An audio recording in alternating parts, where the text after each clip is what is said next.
새해가 되거나 아니면 그냥 월요일만 돼도 우리 다짐하잖아요. 아, 이번엔 진짜 달라져야지 하고 말이죠. 근데 이상하게도 그 다짐이 강하면 강할수록 더 깊은 좌절감에 빠져본 경험 혹시 없으신가요?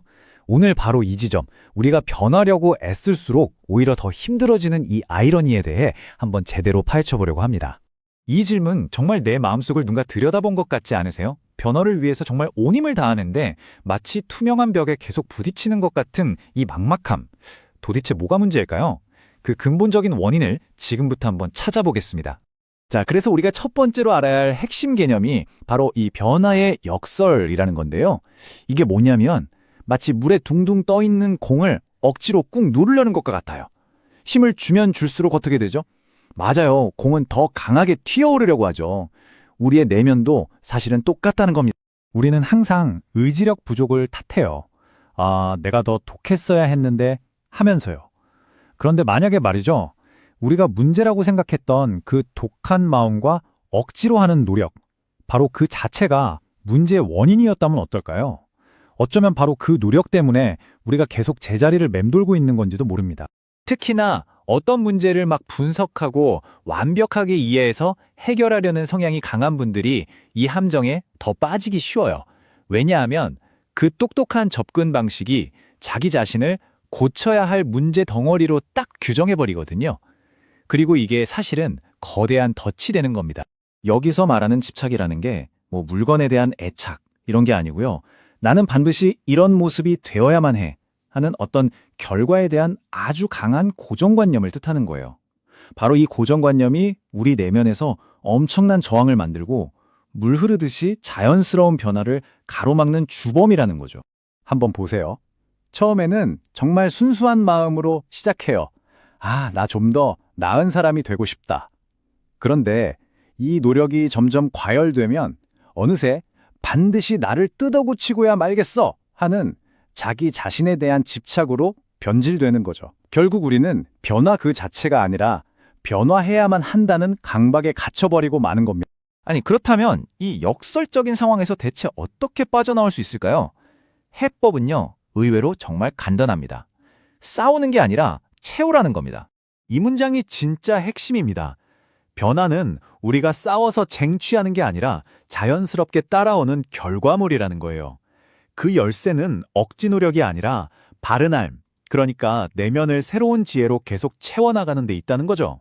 내면의 질량이라는 개념, 이거 정말 흥미롭지 않나요? 이게 비유하자면 컵에 흙탕물이 가득 담겨 있을 때 그 흙탕물을 막 퍼내는 게 아니에요. 그 대신에 맑은 물을 계속 붓는 거죠. 그럼 어떻게 될까요? 맑은 물, 즉 새로운 지식이 계속 채워지면 흙탕물은 저절로 빌려나서 컵 밖으로 넘쳐 흐르게 되는 겁니다. 그럼 이 내면의 질량은 어떻게 치우는 걸까요? 방법이요? 놀라울 정도로 간단하고 자유롭습니다. 첫째, 그냥 새로운 지혜나 가르침을 꾸준히 접하는 거예요. 둘째, 그걸 억지로 외우거나 당장 실천하려고 애쓸 필요가 전혀 없어요. 그냥 아, 이런 관점도 있구나 하고 이해하고 쓱 넘어가면 됩니다. 그리고 마지막으로 이 과정을 그냥 계속 반복하는 거예요. 핵심은 투쟁이 아니라 스펀지처럼 꾸준히 흡수하는 겁니다. 자, 이제 이 방법이 실제로 어떻게 작동하는지 그 정말 기가 막힌 원리를 한번 살펴볼게요. 바로 자연 소멸의 원리라는 겁니다. 자, 이 문장 하나가 기존의 모든 자기계발 공식을 그냥 다 뒤집어 버립니다. 우리는 늘 나쁜 습관을 적으로 보고 싸워서 이겨야 한다고 배웠잖아요. 근데 이건 정반대예요. 절대로 싸우지 말라고 합니다. 정말 놀령발상이죠. 싸워서 없애는 게 아니라 그냥 사라지도록 내버려두라니? 아니, 도대체 그게 어떻게 가능한 걸까요? 원리는 이겁니다. 우리의 모든 습관은요, 그게 좋은 거든 나쁜 거든 우리의 에너지를 먹고 자라요. 그런데 우리가 새로운 지혜를 배우는데 에너지를 쓰기 시작하면 어떻게 될까요?